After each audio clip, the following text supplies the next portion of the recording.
Hello friends, मैं मोहित Mishra polity विषय के साथ, पॉलिटी सब्जेक्ट के साथ एक बार फिर से आपके सामने हूँ।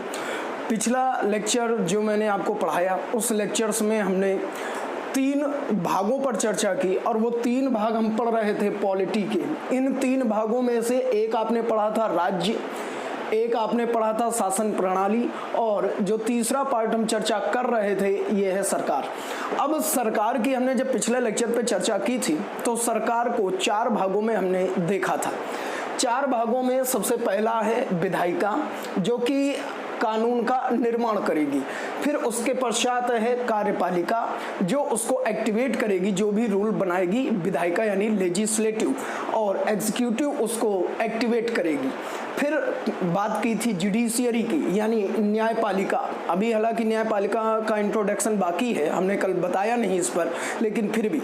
उसके बाद में है प्रेस। ये देखिए, प्रेस को हमने 4थे नंबर पर स्थापित किया है। ये बहुत ध्यान देने वाली बात है। पहला स्तंभ, दूसरा स्तंभ, तीसरा स्तंभ और चौथा स्तंभ। क्वेश्चन बनता है भारतीय संविधान का चौथा स्तंभ किसको कहा जाता है। ये बहुत सिंपल सा क्वेश्चन है। पहले 2002, 2003, 2004 तक यूपी में कई बार पूछा गया, लेकिन इसके पश्चात इस क्वेश्चन को कभी भी फिर पेपरों में नहीं रखा गया क्योंकि बहुत इजी क्वेश्चन बन रहा है। तो सीधी सी बात है कि क्वेश्चन बनता है कि भारतीय संविधान का चौथा स्तंभ कौन है, तो मीडिया है यानी प्रेस है, जिसको भाग 3 जो आपके मौलिक अधिकार हैं, फंडामेंटल राइट्स हैं, तो मौलिक अधिकार के अनुच्छेद 19 आर्टिकल 19 अनुच्छेद 19 के सबसेक्शन 1 में हमने बोला आर्टिकल 19 सबसेक्शन 1 में रखा गया है प्रेस को।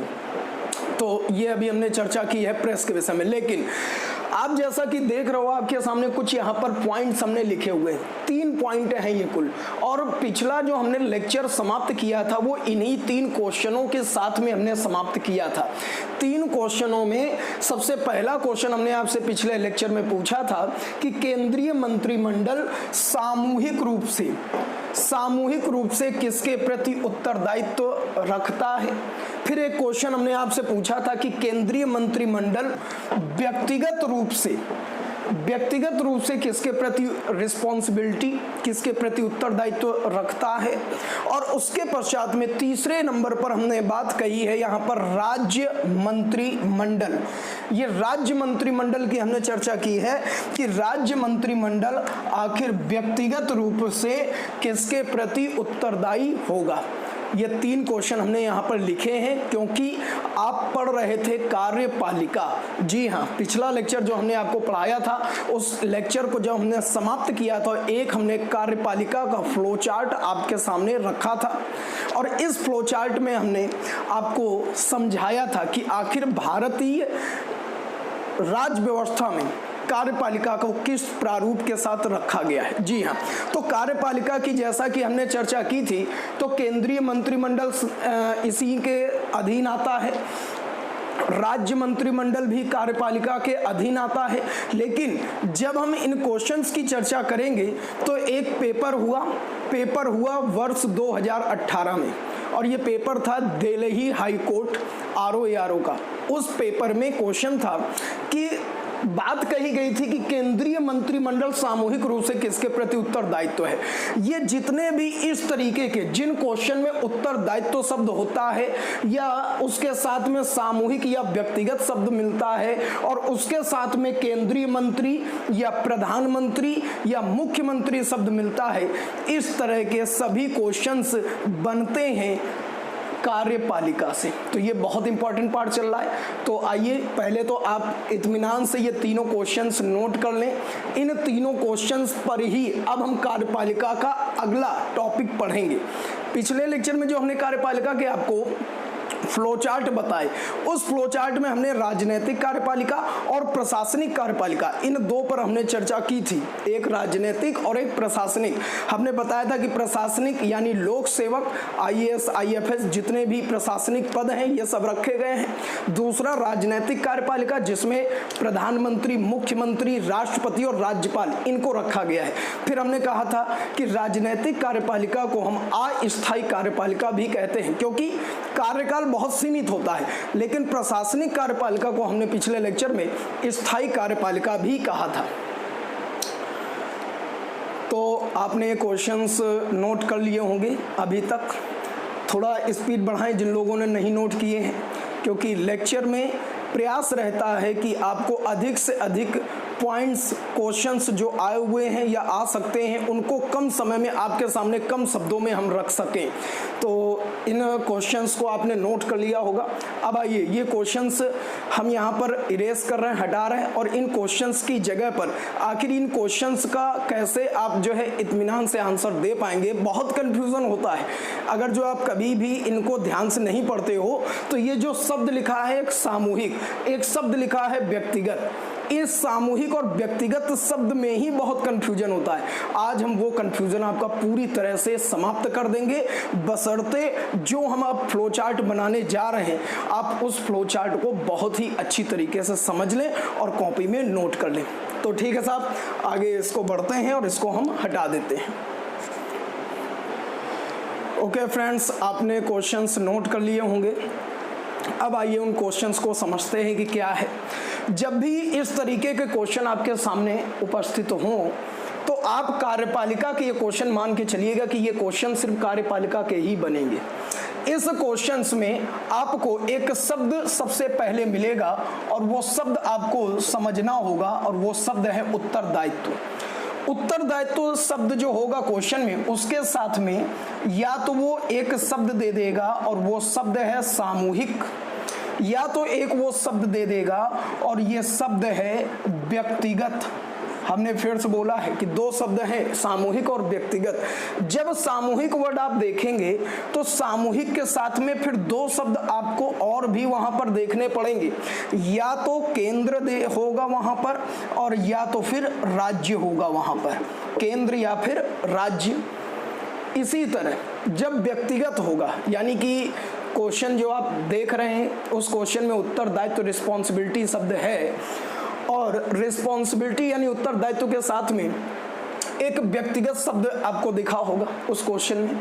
तो जब व्यक्तिगत होगा तब भी आप देखोगे कि दो रूपों में, एक तो आप देखना केंद्र में और दूसरा आप देखेंगे राज्य के लिए, केंद्र के लिए और राज्य के लिए। अब क्वेश्चन का ये फ्लो चार्ट हमने बना दिया, इसी पे क्वेश्चन बनेंगे हमेशा। अब देखना है आपको कि वो क्वेश्चंस में एक तो शब्द होगा उत्तरदायित्व, उत्तरदायित्व शब्द के साथ में एक शब्द होगा सामूहिक, और सामूहिक शब्द के साथ में अगर जो केंद्र आ जाए, जी हाँ केंद्र अगर जो आ जाए, और अच्छा सीधी सी बात है जब हम कार्यपालिका की बात करेंगे तो इसमें उत्तरदायित्व शब्द के साथ में एक शब्द आपको और जोड़ना होगा, वो होगा मंत्री। ये शब्द और होगा, मंत्री नहीं होगा तो फिर अन्य शब्दों में अभी हम चर्चा करेंगे जिसमें PM आ जाएगा या CM आ जाएगा, या फिर स्वतंत्र प्रभार एक ये शब्द है, स्वतंत्र प्रभार, राज्य मंत्रिमंडल, राज्य मंत्रिमंडल। अब ये स्वतंत्र प्रभार राज्य मंत्रिमंडल क्या है, अभी इस पर आगे भी चर्चा करेंगे। इसी तरह से एक शब्द आ जाएगा उप राज्य मंत्रिमंडल। तो ये शब्द बहुत ही ज्यादा फंसाने वाले हैं, क्वेश्चंस में आपको इतना ज्यादा उलझा देंगे ये शब्द कि आपको ये फ्लो चार्ट आता है, उस फ्लो चार्ट को समझ भी गए हैं आप, लेकिन उसके बावजूद अगर जो इन शब्दों पर हमने अभी चर्चा नहीं की तो फिर आप क्वेश्चन फिर भी कहीं ना तो कहीं आपको प्रॉब्लम करेगा क्रिएट। तो अभी हम लास्ट में इन शब्दों को भी जोड़ करके क्वेश्चन बनाएंगे, जैसा कि क्वेश्चन अभी हमने आपको बोला था उसी में कि आखिर अगर जो ये क्वेश्चन में शब्द प्रयोग होंगे तो किस तरह से क्या क्वेश्चन होंगे, अभी चर्चा करेंगे। फिलहाल अभी यहाँ रहते हैं, हमने कार्यपालिका में पढ़ रहे थे और कार्यपालिका का जो टॉपिक हम पढ़ रहे हैं वो टॉपिक है उत्तरदायित्व। उत्तरदायित्व के साथ में जब भी क्वेश्चन आएगा तो मंत्री शब्द जरूर होगा। अच्छा, मंत्री शब्द उत्तरदायित्व शब्द के साथ में अगर जो सामूहिक हो और सामूहिक के साथ में अगर जो केंद्र हो तो फिर आप हमेशा आंसर कर देना लोकसभा। जी हाँ, लोकसभा। हमने फिर से बोला कि क्वेश्चन आप पूरा पढ़ेंगे जब उत्तरदायित्व के लिए पूछा जाए। क्वेश्चन बना केंद्रीय मंत्रिमंडल, जैसा कि थोड़ी देर पहले आपने जो क्वेश्चन नोट किया, आप ध्यान से उसे समझ लें। केंद्रीय मंत्रिमंडल सामूहिक रूप से किसके प्रति उत्तरदायी हुआ, तो आंसर क्या हुआ, लोकसभा। इसी तरह से क्वेश्चन बना राज्य के लिए, राज्य के लिए क्वेश्चन बन गया। क्वेश्चन ये था कि राज्य मंत्रिमंडल सामूहिक रूप से किसके प्रति उत्तरदायी होगा। तो अभी देखो, केंद्र के लिए जब पूछा गया था तो हमने आंसर क्या किया था, लोकसभा। और जब यही राज्य के लिए पूछा जाए तो आंसर हो जाएगा विधानसभा। मेरे ख्याल से ये फ्लो चार्ट जो हम आपको समझाने का प्रयास कर रहे हैं, यहाँ तक आपको समझ में आया होगा। फिर से एक बार समझ लें, आप पढ़ रहे हो कार्यपालिका, और कार्यपालिका के जो उत्तरदायित्व टॉपिक को हम पढ़ रहे हैं, और ये उत्तरदायित्व से जो भी क्वेश्चन बनते हैं वो हमने क्वेश्चन लेक्चर के शुरुआत में ही आपको लिखा दिए हैं। अब उसी क्वेश्चन को आधार हमने यहाँ पर माना है, क्योंकि क्वेश्चन को आधार मान करके कोई चीज समझाई जाएगी तो वो आपको जल्दी समझ में आएगी। वो क्वेश्चन आपने पढ़े होंगे, उन क्वेश्चंस में आपने शब्द देखा होगा उत्तरदायित्व, साथ में शब्द आया होगा मंत्री। लेकिन उत्तरदायित्व शब्द जब भी आएगा तो या तो वो सामूहिक या तो व्यक्तिगत के रूप में आपको पूछा जाएगा। अब सामूहिक आएगा तो दो चीजें पूछी जाएंगी, या तो केंद्र पूछा जाएगा या तो राज्य पूछा जाएगा। अगर जो केंद्र हो, केंद्र के लिए पूछा गया हो, लेकिन किस तरह से, सामूहिक रूप से, तो जब केंद्र में सामूहिक रूप से पूछा जाएगा तो आंसर होगा लोकसभा। जी हाँ, हमने कल आपको विधायिका पढ़ाया था तो हमने लोकसभा पूरा लिखा था, लेकिन हमने वहां पर एक संकेत एल के लिख दिया था। हमने उस पर यह भी चर्चा की थी। अब आगे जो भी आप पॉलिटी या जो भी कॉन्स्टिट्यूशन पढ़ोगे तो अब हम लोकसभा पूरा नहीं लिखेंगे, जगह और समय बचाने के लिए एल और के शब्द का प्रयोग करेंगे लोकसभा के लिए। तो ये लोकसभा लिखा हुआ साहब, तो यानी कि केंद्र रूप से सामूहिक है और मंत्री है, उत्तरदायित्व है, तो आंसर है लोकसभा। उसी तरह क्वेश्चन बना कि राज्य मंत्री, क्वेश्चन आप समझना, राज्य मंत्री सामूहिक रूप से किसके प्रति उत्तरदायी हुए, तो आंसर क्या हो गया, विधानसभा। सीधे सीधे क्वेश्चन बनेगा इसी तरीके से। अब देखो जरा व्यक्तिगत की बात करें। व्यक्तिगत के विषय में जब हम चर्चा कर रहे थे तो व्यक्तिगत उत्तरदायित्व भी शब्द होगा, मंत्री भी शब्द होगा। अब या तो वो केंद्र कहेगा या तो वो राज्य कहेगा, फिर से वही बात आ गई। लेकिन इस बार सामूहिक शब्द नहीं है, इस बार शब्द है कौन सा, व्यक्तिगत। तो फिर से एक बार जरा ध्यान से समझे इस पॉइंट को। हमने कहा कि केंद्रीय मंत्रिमंडल व्यक्तिगत रूप से किसके प्रति उत्तरदायी हुए, तो केंद्रीय मंत्रिमंडल व्यक्तिगत रूप से हमेशा उत्तरदायी होंगे संसद के प्रति, पार्लियामेंट, संसद के प्रति। हमेशा याद रखिएगा, जो केंद्रीय मंत्रिमंडल होगा वो हमेशा व्यक्तिगत रूप से किसके प्रति उत्तरदायी होगा, संसद के प्रति। ठीक इसी तरह जब राज्य की बात आएगी तो राज्य मंत्रिमंडल व्यक्तिगत रूप से किसके प्रति उत्तरदायी हुआ है, तो याद रखिएगा राज्य में होता है विधानमंडल यानी असेंबली। कल हमने ये दोनों पर चर्चा की थी, एक संसद और एक विधानमंडल। यानी केंद्र में जाएंगे तो केंद्र में मुख्य शक्ति है संसद, और राज्य में जाएंगे तो राज्य की विधायिका में मुख्य शक्ति है विधानमंडल। तो मेरे ख्याल से ये चार्ट आप समझ गए होंगे। एक बार फिर से बता दें आपको चार्ट। उत्तरदायित्व के साथ में मंत्री शब्द आएगा, उत्तरदायित्व के साथ में मंत्री शब्द होगा, फिर या तो सामूहिक होगा या तो व्यक्तिगत होगा। सामूहिक होगा तब भी आपको केंद्र या राज्य देखना होगा। सामूहिक के साथ में केंद्र आएगा तो लोकसभा आंसर होगा, सामूहिक के साथ में राज्य आएगा तो विधानसभा आंसर होगा। व्यक्तिगत शब्द आएगा और व्यक्तिगत के साथ में यदि केंद्र आएगा तो संसद आंसर होगा, और यदि राज्य आएगा तो विधानमंडल आंसर होगा। That's all. ये एक चार्ट हमने आपको बताया है, इस फ्लो चार्ट को यदि आप ध्यान से समझ गए होंगे तो अब इस तरीके से जितने भी क्वेश्चन बनेंगे आपको उसका आंसर मालूम होगा। तो जो हमने 3 क्वेश्चन आपको पहले लिखाए थे, आई होप कि अब उनके आंसर हमें बताने नहीं पड़ेंगे, आपके पास स्वयं लिखे होंगे, लेकिन फिर भी हम एक बार बोल दे रहे हैं। क्वेश्चन था कि केंद्रीय मंत्रिमंडल सामूहिक रूप से किसके प्रति उत्तरदायी हुआ? तो केंद्रीय मंत्रिमंडल सामूहिक रूप से किसके प्रति उत्तरदायी हुआ? लोकसभा। क्वेश्चन अगला हमने बोला था कि केंद्रीय मंत्रिमंडल व्यक्तिगत रूप से किसके प्रति उत्तरदायी है? हमने बोला था क्वेश्चन, केंद्रीय मंत्रिमंडल व्यक्तिगत रूप से किसके प्रति उत्तरदायी है? तो केंद्रीय मंत्रिमंडल के साथ में शब्द आ गया व्यक्तिगत, यानी आंसर क्या होगा? संसद। राज्य में आ जाए इसी तरह, तो राज्य में व्यक्तिगत के लिए क्या आंसर होगा? विधानमंडल। तो ये टॉपिक आपका क्लियर हुआ। ये टॉपिक था कार्यपालिका, लेकिन अभी इन जितने भी शब्द हमने ये साइड में लिखे हैं, कुछ शब्द हमने साइड में भी लिखे हुए हैं। एक सबसे पहला शब्द है प्रधानमंत्री, दूसरा शब्द है चीफ मिनिस्टर यानी मुख्यमंत्री, फिर है स्वतंत्र प्रभार राज्य मंत्री, और फिर लिखा है उप राज्य मंत्री। तो इन 3-4 नामों पर हम चर्चा करेंगे आगे, लेकिन फिलहाल में ये टॉपिक आपका जो उत्तरदायित्व से जुड़ा था कार्यपालिका के लिए, ये कंप्लीट हुआ। अब हम आगे बढ़ेंगे और हम बात करेंगे न्यायपालिका के लिए के साथ। ओके, तो अभी हमने कार्यपालिका को कंप्लीट कर लिया है। अब हम बढ़ते हैं न्यायपालिका के इंट्रोडक्शन की ओर।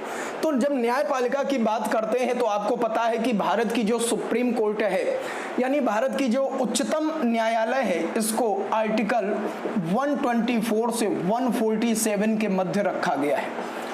अनुच्छेद 124 से 147 के बीच में स्थापित किया गया है भारत की सर्वोच्च न्यायालय को, यानी कि सुप्रीम कोर्ट जिसे हम कहते हैं। और उसी आधार पर हमने न्यायपालिका का जो अनुच्छेद है संबंधित, वो अनुच्छेद हमने लिखा है 124 से 147।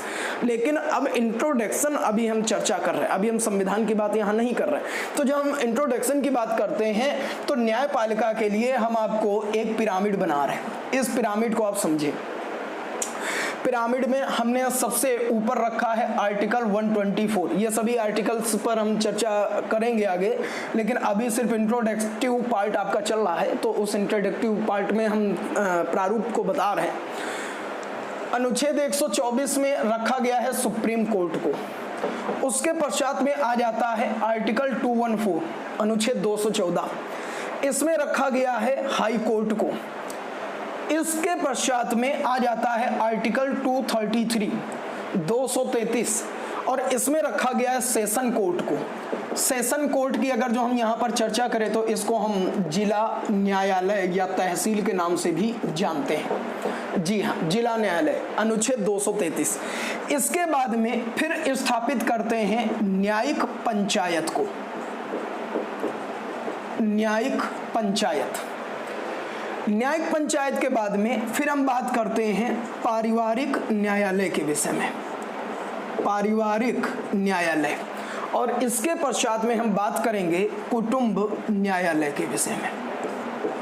कुटुंब न्यायालय, ये सब पिरामिड हमने आपके सामने रखा है, और ये पिरामिड है न्यायपालिका की भारत की। अब इसमें हम ये नहीं कह रहे हैं कि नहीं कुटुंब न्यायालय सबसे छोटी होगी क्योंकि हमने सबसे नीचे लिखा है। हम यहाँ पर अभी इस तरीके के किसी भी पिरामिड में बातों को हम नहीं रख रहे हैं, लेकिन फिर भी पिरामिड जब हम बना रहे हैं तो इसको जरा समझना भी अत्यंत अनिवार्य है। हमने यहाँ पर एक अलग से पिरामिड बनाया है, और इस पिरामिड में हम ये बोल रहे हैं कि हमने भारत की न्यायपालिका जो है, इस भारत की न्यायपालिका को केंद्र में स्थापित कर दिया है। यानी कि केंद्र का अर्थ है कि एक सेंट्रलाइज कर दिया है, और सेंट्रलाइज किया है तो उसमें सबसे बड़ी शक्ति हमारी कौन सी है? Supreme court. सबसे बड़ी शक्ति है सुप्रीम कोर्ट, और उसके पश्चात में हाई कोर्ट है, फिर सेशन कोर्ट है यानी जिला न्यायालय है। लेकिन अगर जो क्वेश्चन पूछा जाए कि भारत की सबसे छोटी न्यायपालिका कौन सी है, सबसे छोटी न्यायपालिका, तो सबसे छोटी न्यायपालिका के लिए जब भी क्वेश्चन पूछा जाएगा तो आंसर होगा न्यायिक पंचायत। जी हाँ, कैसे? जो न्यायिक पंचायत होती है इस न्यायिक पंचायत को किसी भी प्रकार की सजा यानी दंड देने का, पनिशमेंट देने का अधिकार नहीं होता। ये सिर्फ जुर्माना लगा सकती है, क्योंकि इसके पास अधिकार नहीं है कि ये दंड दे सके फौजदारी मामले या फिर दीवानी मामले, क्रिमिनल केसेस या सिविल केसेस, ये किसी भी प्रकार के केसेस में सजा नहीं दे सकती, जुर्माना लगा सकती है। तो क्योंकि इसके पास, न्यायिक पंचायत के पास सजा देने का अधिकार नहीं है, तो हमने इसको बोला है कि भारत की सबसे छोटी न्यायपालिका। लेकिन जब हम इसी न्यायिक पंचायत से, इसको हमने न्यायिक पंचायत बोल रखा है, जब हम इसी न्यायिक पंचायत से अपर चलेंगे, ऊपर की ओर बढ़ेंगे, तो हमें सबसे बड़ी जो न्यायपालिका मिलेगी वो मिलेगी कौन सी? Supreme court. और जब हम इसी पॉइंट से निचले स्तर पर चलेंगे, बॉटम में जाएंगे, तो हमें सबसे बड़ी जो न्यायपालिका मिलेगी वो कौन सी? कुटुंब न्यायालय। कुटुंब न्यायालय।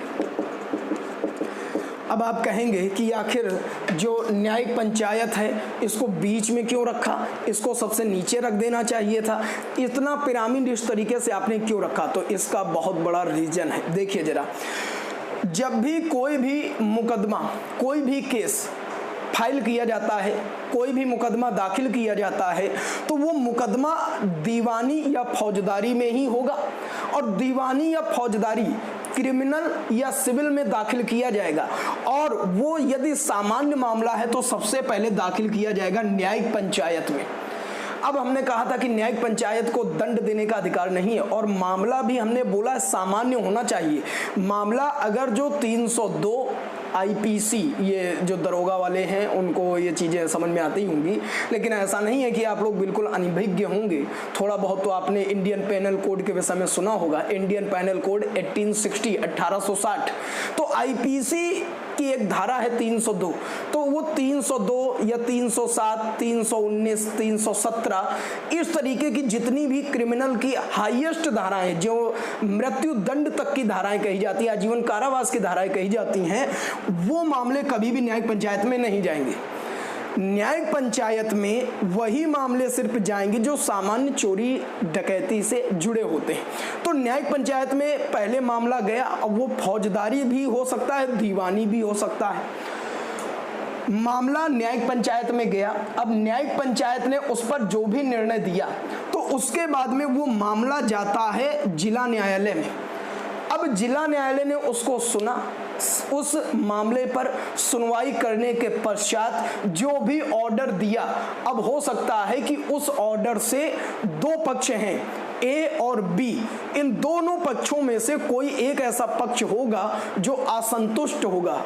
नॉर्मल सी बात है साहब, 69,000 भर्ती, दरोगा भर्ती, कांस्टेबल भर्ती, जितनी भी इन भर्तियों का हमने नाम लिया है, या कई ऐसी और भी भर्तियां हैं, इनमें हमेशा यही होता है कि कभी ना तो कभी एक पक्ष असंतुष्ट रह जाता है, तो वो तुरंत अपर, जो उससे अपर कोर्ट होगा, उस पर जाकर के तुरंत जो है एक अपना PIL दाखिल कर देगा। तो अर्थ यहाँ पर कहने का ये है कि हमेशा उच्च न्यायालय में ही फिर हम लोग जाएंगे।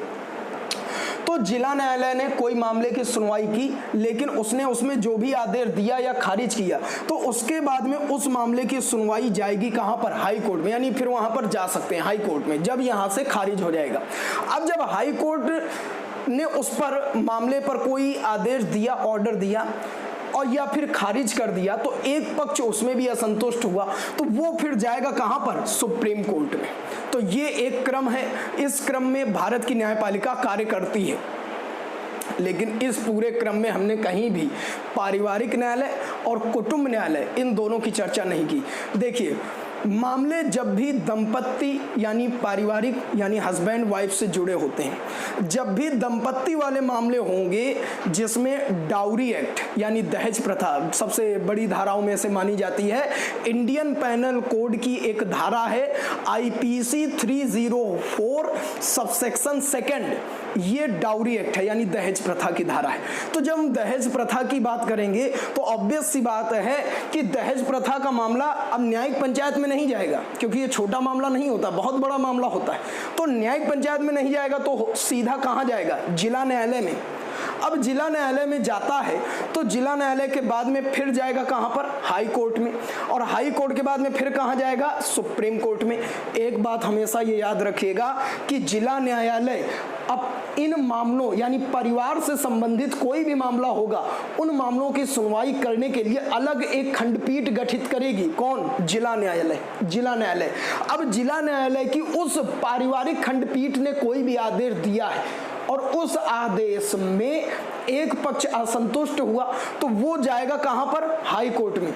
लेकिन हमने कहा मामला है दंपत्ति से जुड़ा हुआ, हस्बैंड वाइफ से जुड़ा हुआ, तो हाई कोर्ट उसकी सुनवाई खुद नहीं करेगी बल्कि उसकी सुनवाई करने के लिए हाई कोर्ट गठित कर देगी किसको, पारिवारिक न्यायालय को। फिर से समझ लें इस बात को, मामला दंपत्ति से जुड़ा है और यदि हाई कोर्ट में वो मामला जाएगा तो हाई कोर्ट उसकी सुनवाई करने के लिए एक पृथक, एक अलग से इंडिविजुअल एक कोर्ट की स्थापना करेगा, स्टेबलाइज करेगा एक कोर्ट को, और उसी कोर्ट को जो दंपत्ति से जुड़े हुए मामलों की सुनवाई करेगा उस कोर्ट को हम कहते हैं पारिवारिक न्यायालय। ठीक, यानी इससे एक क्वेश्चन और बन गया कि पारिवारिक न्यायालय के सभी सदस्य या सभी न्यायाधीश किस न्यायालय से जुड़े होते हैं, तो वो न्यायालय होता है हाई कोर्ट। यानी जो हाई कोर्ट के न्यायाधीश हैं उन्हीं में से पारिवारिक न्यायालय में नियुक्त होकर के जाते हैं। जो हाई कोर्ट का मुख्य न्यायाधीश है उसी को अधिकार है कि वो पारिवारिक न्यायालय का गठन करेगा। तो पारिवारिक न्यायालय की बात हुई। लेकिन मान लीजिए मामला अब दहेज प्रथा का है और उसमें दंपत्ति में कोई एक पक्ष अभी भी असंतुष्ट है, तो हाई कोर्ट की खंडपीठ यानी पारिवारिक न्यायालय, तो जब वो हाई कोर्ट की खंडपीठ से असंतुष्ट होगा तो वो सीधी सी बात है हाई कोर्ट से ऊपर कोर्ट में जाएगा, यानी कहां जाएगा, सुप्रीम कोर्ट में। तो सुप्रीम कोर्ट भी दंपत्ति से जुड़े हुए मामलों की सुनवाई खुद नहीं करेगा। जी हां, सुप्रीम कोर्ट भी दंपत्ति से जुड़े हुए मामलों की सुनवाई खुद नहीं करेगा, बल्कि ऐसे मामले जो दंपत्ति से जुड़े होते हैं, परिवार से जुड़े होते हैं, दहेज प्रथा यानी डाउरी एक्ट में आते हैं, उन सभी की सुनवाई करने के लिए सुप्रीम कोर्ट भी एक अलग न्यायपालिका गठित करेगा। और वो न्यायपालिका जो सुप्रीम कोर्ट गठित करेगा उसी न्यायपालिका को हम कहते हैं कुटुंब न्यायालय। ये इंट्रोडक्शन पर अभी हम चर्चा कर रहे हैं। हमने दोनों तरीके से बात की, यानी अगर जो मामले फौजदारी हैं, दीवानी हैं, तो उन पर भी हमने चर्चा की, और यदि मामला एक परिवार से जुड़ा है तो उस पर भी हमने चर्चा की कि आखिर कहां पर रखा गया पारिवारिक न्यायालय को, कहां रखा गया कुटुंब न्यायालय को, कहां रखा गया न्यायिक पंचायत को, फिर जिला न्यायालय, फिर हाई कोर्ट, फिर उसके बाद में सुप्रीम कोर्ट। इंट्रोडक्शन पर हम चर्चा कर रहे हैं। आई होप कि आपको ये पिरामिड अब समझ में आ गया होगा। एक बार लास्ट में हम इसको फिर से समझा करके, अब इसमें जैसे सुप्रीम कोर्ट है और हाई कोर्ट है, तो ये साहब आप संविधान में ही पढ़ोगे, ये हम आपको अभी नहीं पढ़ा सकते। क्यों? क्योंकि इसमें कई ऐसे शब्द आते हैं, अध्यादेश, अधिनियम या फिर विधेयक, कई ऐसे शब्द आते हैं जिन पर अभी हमने चर्चा नहीं की है। तो वो चीज़ों को जब हम पहले पढ़ाएंगे तभी हम आपको पूरा पढ़ाएंगे सुप्रीम कोर्ट और हाई कोर्ट। लेकिन अभी हम आपको सुप्रीम कोर्ट, हाई कोर्ट तो नहीं पढ़ा रहे हैं, लेकिन उसके अतिरिक्त जो जिला न्यायालय है वो भी हम आपको अभी पढ़ाएंगे। उसके बाद में जो न्यायिक पंचायत है वो कहाँ रखी गई उस पर भी चर्चा करेंगे, और पारिवारिक न्यायालय और कुटुंब न्यायालय पर भी हम एक बार फिर से चर्चा करेंगे। लेकिन आप एक बार फिर से ये समझ लें कि हमने कहा कि सबसे छोटी न्यायपालिका भारत की कौन सी है, तो भारत की सबसे छोटी न्यायपालिका कौन सी है, न्यायिक पंचायत। मामला न्यायिक पंचायत से गया कहां पर, जिला न्यायालय में, जिला न्यायालय से कहां गया, हाई कोर्ट में, हाई कोर्ट से सुप्रीम कोर्ट में। लेकिन वही मामला अगर जो परिवार से जुड़ा है, हस्बैंड वाइफ से जुड़ा है, तो सबसे पहले जिला न्यायालय में ही जाएगा, और जिला न्यायालय उसके लिए एक अलग खंडपीठ गठित करेगा। और जब जिला न्यायालय का जो भी आदेश आएगा उस आदेश के विरुद्ध में फिर एक अपील दायर की जाएगी जो हाई कोर्ट में, तो हाई कोर्ट उसके लिए एक अलग न्यायपालिका गठित करेगा और उस न्यायपालिका का नाम है पारिवारिक न्यायालय। अब पारिवारिक न्यायालय भी कोई मामला, कोई भी आदेश देगा, ऑर्डर देगा किसी भी मामले पर, तो फिर एक पक्ष जो असंतुष्ट होगा तो वो हाई कोर्ट से फिर कहां जाएगा? सुप्रीम कोर्ट में। तो सुप्रीम कोर्ट फिर से एक अलग खंडपीठ गठित करेगा और उसी अलग खंडपीठ को हम क्या कहेंगे? कुटुंब न्यायालय। आई होप कि इन पॉइंट्स जो हमने चर्चा की है, इन पॉइंट्स पर आप समझ पा रहे हैं। इनसे जुड़े हुए क्वेश्चन अगर जो आपको मिलेंगे तो आप आसानी से कर ले जाओगे। बहुत ज़्यादा कुछ इस पिरामिड में हमने बहुत बड़ी बात नहीं बता दी, एक नॉर्मल सी हमने प्रक्रिया का उल्लेख किया है। लेकिन अब हमने कहा ना कि हम सुप्रीम कोर्ट और हाई कोर्ट ये हम बाद में पढ़ेंगे। तो चलो आज थोड़ा सा जिला न्यायालय पे चर्चा करते हैं और उसी के साथ में फिर आगे बढ़ेंगे। ठीक सा, तो अभी हमने पिरामिड पर चर्चा की और उसी पिरामिड में हमने जिला न्यायालय की भी बात की थी। जिला न्यायालय, सेशन कोर्ट, आर्टिकल 233, अनुच्छेद 233। आइए देखते हैं। तो जैसा कि हमने यहाँ पर जिला न्यायालय पर चर्चा की थी, तो जिला न्यायालय में यानी जो एक तहसील है जिला की, उसमें सबसे बड़ा जो जज होगा उस जज को हम कहते हैं डिस्ट्रिक्ट जज, यानी शॉर्ट में हम कहते हैं डीजे, यानी इसको हम कह सकते हैं जिला जज। जिला जज। अब जिला जज की सहायता करने के लिए एक और होता है, इसको हम कहते हैं एडीजे, एडिशनल डिस्ट्रिक्ट जज, यानी कि इसको हम कह सकते हैं अपर मुख्य, अपर जिला जज, अपर जिला जज। एडीजे के बाद में फिर एक कोर्ट होती है जिसको हम कहते हैं CJM, CJM, chief judicial magistrate, CJM, chief judicial magistrate, यानी कि इसको हम कह सकते हैं मुख्य न्यायिक मजिस्ट्रेट।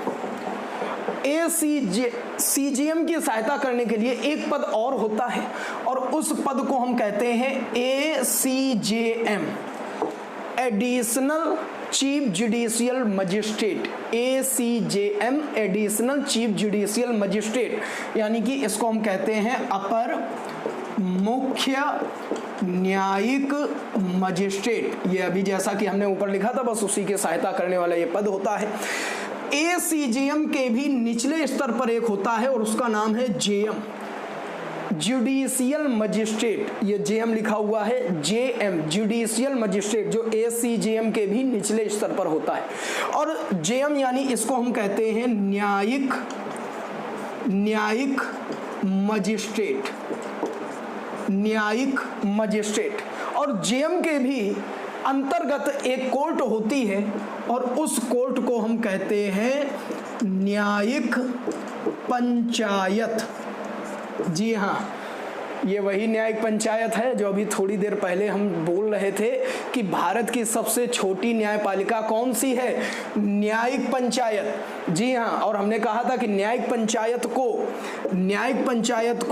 दंड देने का अधिकार नहीं होता।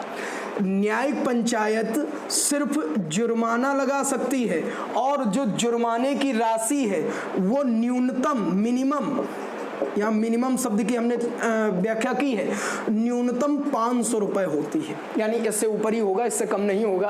अब 500 रुपए तो खैर आजकल के समय पे कुछ नहीं है, लेकिन कई ऐसे भी तबके हैं, कई ऐसे भी वर्ग हैं कि जिनके लिए ये राशि भी काफ़ी महत्वपूर्ण है। तो एक जुर्माने की फिलहाल हमने यहाँ चर्चा की है कि न्यायिक पंचायत जो होगी, न्यायिक पंचायत दंड नहीं दे सकती, ये सिर्फ जुर्माना लगा सकती है और वो जुर्माने की न्यूनतम राशि जो होगी वो 500 रुपये होगी। एक बात और याद रखिएगा, मामले दो प्रकार के होते हैं, फौजदारी यानी जो लड़ाई झगड़े से जुड़े होते हैं, लूट मार चोरी डकैती, उनको फौजदारी कहते हैं। और दूसरे मामले हैं दीवानी, जो भूमि से जुड़े हुए होते हैं, यानी भूमि से संबंधित जो विवाद होता है उसको हम कहते हैं दीवानी मामले। तो फौजदारी और दीवानी दोनों प्रकार के मामलों की सुनवाई कर सकती है कौन? न्यायिक पंचायत, याद रखना। फिर न्यायिक पंचायत की जो सुनवाई होगी, इसके बाद में वो मामला जाएगा कहां पर? जेएम पर। जेएम के पास जाएगा। अब जेएम के पास दंड देने का अधिकार है, और याद रखना जो जेएम होगा ये न्यूनतम 6 माह की सजा दे सकता है, यानी इससे अधिक में जा सकता है, लेकिन न्यूनतम जो है 6 माह की सजा ही दे पाएगा।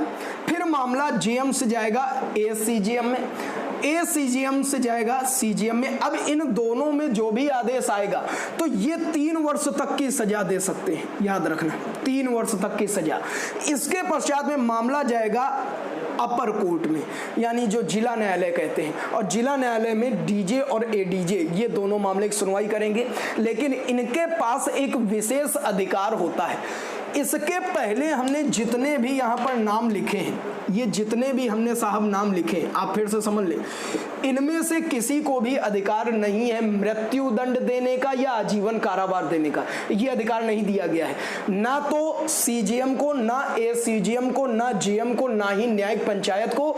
ये चारों के चारों इससे अलग रखे गए हैं। ये चारों के चारों ना तो मृत्यु दंड दे सकते, ना ही आजीवन कारावास। अब मृत्यु दंड की बात करें प्लस आजीवन कारावास की बात करें, आजीवन कारावास, अब हम बोल रहे हैं तो आप इतना समझ रहे होंगे। तो मृत्युदंड और आजीवन कारावास ये जो दोनों सजाएं हैं, ये देने का अधिकार सिर्फ और सिर्फ किसके पास है? डीजे या एडीजे के पास है। जी हाँ, ये डीजे और एडीजे ये प्रथम श्रेणी न्यायाधीश भी कहलाते हैं। अभी हमने बोला क्वेश्चन आपका बनता है कि जिला न्यायालय में कौन से जज हैं या कौन सा वह अधिकारी होता है जिसको हम प्रथम श्रेणी न्यायाधीश के नाम से जानते हैं। तो ये शब्द हम यहाँ पर लिख रहे हैं कि डीजे और एडीजे, इनको याद रखिएगा, प्रथम श्रेणी न्यायाधीश कहा जाता है। किसको किसको कहा जाता है? एक तो डीजे को और दूसरा एडीजे को। तो ये न्यायपालिका का इंट्रोडक्शन अभी चल रहा है, और न्यायपालिका के इंट्रोडक्शन में हमने पहले आपको पिरामिड समझाया, और पिरामिड के बाद में फिर हमने जिला न्यायालय कैसे कार्य करता है इस पर चर्चा की। अब जिला न्यायालय के बाद में हमने वहीं जिला न्यायालय में न्यायिक पंचायत को भी जोड़ा था, और न्यायिक पंचायत का हमने पूरा यहाँ पर चर्चा भी की है, पूरा आपके सामने प्रस्तुत किया है। आगे बढ़ते हैं, और जिला न्यायालय के बाद में अब जो हमने पारिवारिक न्यायालय, कुटुंब न्यायालय जो देखी थी, थोड़ा उन पर चर्चा कर लेते हैं। तो ये आपको फ्लो चार्ट समझ में आ गया होगा, एक बार फिर से बता दें। जिला स्तर पर सबसे बड़ा अधिकारी डीजे, फिर एडीजे, फिर सीजेएम, फिर एसीजेएम, फिर जेएम, फिर न्यायिक पंचायत। न्यायिक पंचायत 500 रुपए जुर्माना लगा सकता है, दंड नहीं दे सकता। उसके पश्चात में फिर जेएम, जेएम न्यूनतम 6 वर्ष की सजा दे सकता है। मामला जब यहां से पहुंचेगा एसीजेएम या सीजेएम में, तो ये दोनों ही 3 वर्ष तक की सजा दे सकते हैं। और जब मामला एडीजे और डीजे के पास पहुंचेगा तो ये दोनों प्रकार की सजाओं का अधिकारी है, एक तो मृत्यु दंड और आजीवन कारावास, यानी दोनों प्रकार के सजाओं को देने का अधिकार रखता है। ये बात हुई अनुच्छेद 233 यानी जिला न्यायालय। आइए चलते हैं आगे, पारिवारिक न्यायालय और कुटुंब न्यायालय क्या है उसकी चर्चा करते हैं। तो अभी हमने जिला न्यायालय पर चर्चा की, सेशन कोड पर चर्चा की, अनुच्छेद 233 पर चर्चा की। याद रखना जो जिला न्यायालय है इसको अनुच्छेद 233 से 237 के मध्य में रखा गया है, स्थापित किया गया है। लेकिन अब जरा हम बात करने जा रहे हैं पारिवारिक न्यायालय और कुटुंब न्यायालय के विषय में।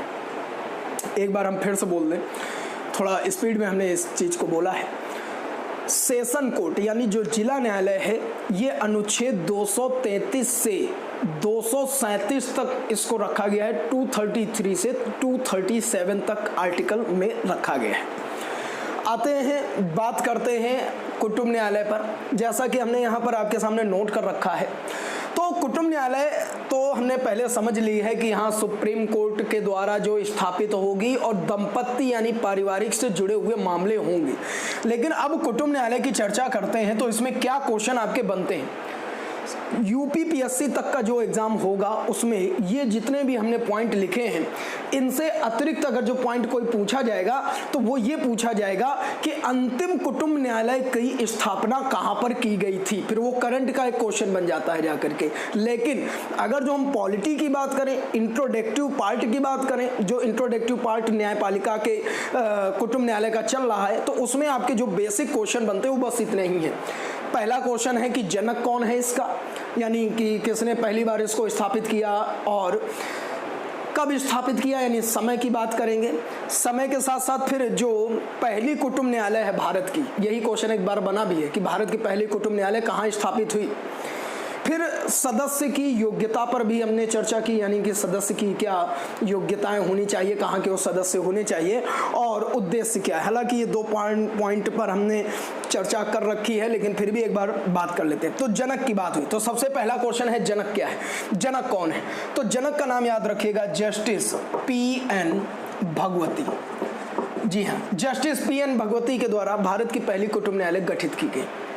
दूसरा क्वेश्चन, कब गठित की गई, तो याद रखिएगा 1984 में भारत की पहली कुटुंब न्यायालय गठित की गई। अब तीसरा क्वेश्चन कि भारत की प्रथम कुटुंब न्यायालय कहाँ स्थापित हुई, तो आंसर याद रखिएगा दिल्ली। भारत की पहली कुटुंब न्यायालय दिल्ली में स्थापित की गई थी। इसके बाद में क्वेश्चन बना कि सदस्यों की योग्यता क्या होनी चाहिए, तो हमने यहाँ कुटुंब न्यायालय लिखा हुआ है। तो कुटुंब न्यायालय के जितने भी सदस्य होंगे वो सभी के सभी सुप्रीम कोर्ट के न्यायाधीश होने चाहिए, ये हमने पहले ही आपको बोल दिया था। और फिर उद्देश्य क्या है, तो याद रखना जो कुटुंब न्यायालय है इसका उद्देश्य ही है कि दंपत्ति से जुड़े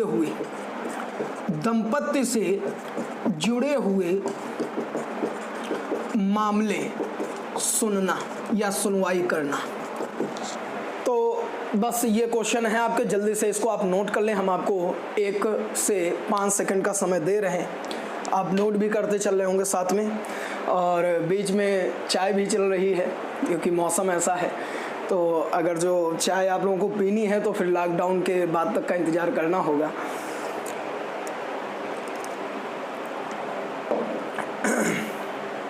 तो जनक स्थापना का समय, भारत की प्रथम कुटुंब न्यायालय कहाँ स्थापित हुई, तो दिल्ली में स्थापित हुई। सदस्य की योग्यता क्या है, तो सुप्रीम कोर्ट के न्यायाधीश होंगे। और उद्देश्य क्या है, तो दंपत्ति से जुड़े हुए मामले की सुनवाई करेगा। अब इसी तरीके का एक क्वेश्चन बनता है जो कुटुंब न्यायालय से जुड़ा हुआ क्वेश्चन एक है कि भारत की अंतिम कुटुंब न्यायालय का गठन कब किया गया था। तो एक आपने नाम ये कई बार सुना है, और ये नाम है तलाक़े बिद्दत। ये शब्द आपने कई बार सुना है, तलाक़े बिद्दत। जी हाँ, एक बार में 3 तलाक, एक बार में 3 तलाक को तलाक़े बिद्दत कहा जाता है। तो ये जो तलाक़े बिद्दत था, तो जब भारत के मुख्य न्यायाधीश जस्टिस दीपक मिश्रा थे, जस्टिस दीपक मिश्रा के समय पर एक कुटुंब न्यायालय गठित हुई, दिल्ली में ही गठित हुई 2018 में। 2018 में भारत में अंतिम कुटुंब न्यायालय का गठन सुप्रीम कोर्ट के द्वारा किया गया। और इस कुटुंब न्यायालय का जो उद्देश्य था, जो विषय था, वो विषय आप लोग नोट कर लें।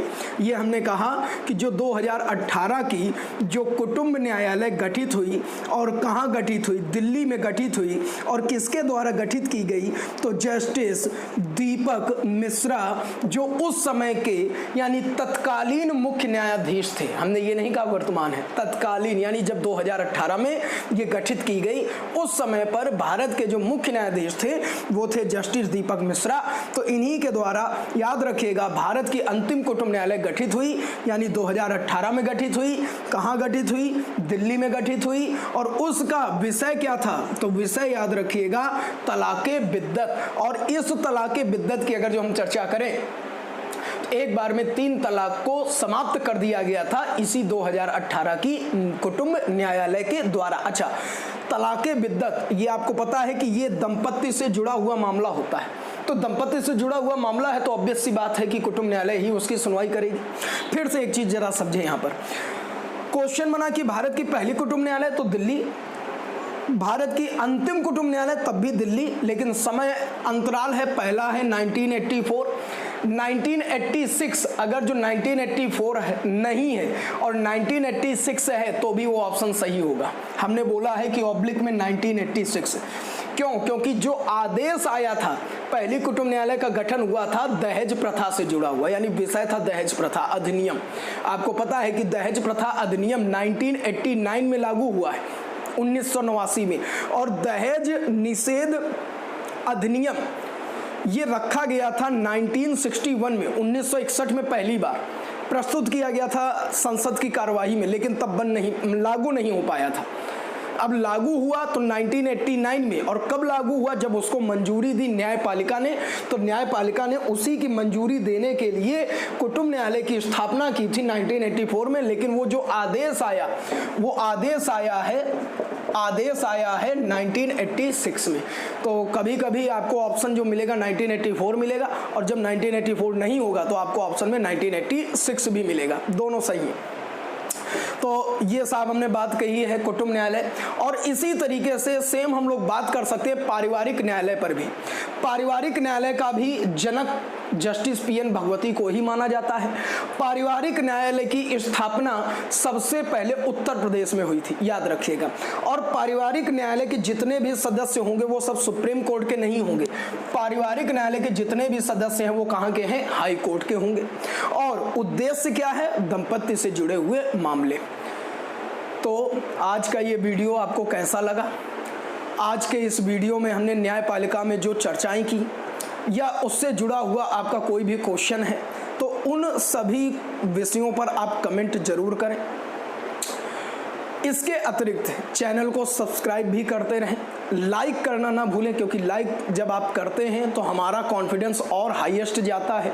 हमें ये अच्छा लगता है कि हमारे वीडियो से कुछ स्टूडेंट्स हैं जिनका पूरा सिलेबस हम लोग कंप्लीट कराने जा रहे हैं। तो आप लाइक करना मत भूलें, सब्सक्राइब करना मत भूलें, और सबसे अनिवार्य शेयर करना ना भूलें। तो चलिए आज इसी टॉपिक के साथ में, न्यायपालिका टॉपिक के साथ में हम आज के लेक्चर को समाप्त कर रहे हैं। और इसमें जुड़े हुए कोई भी अगर जो क्वेश्चन आपके बन रहे हैं तो आप उनको लिखकर जरूर भेजें। तो ठीक साहब, आप घर पर रहें, सुरक्षित रहें और बहुत सुरक्षित रहें। धन्यवाद।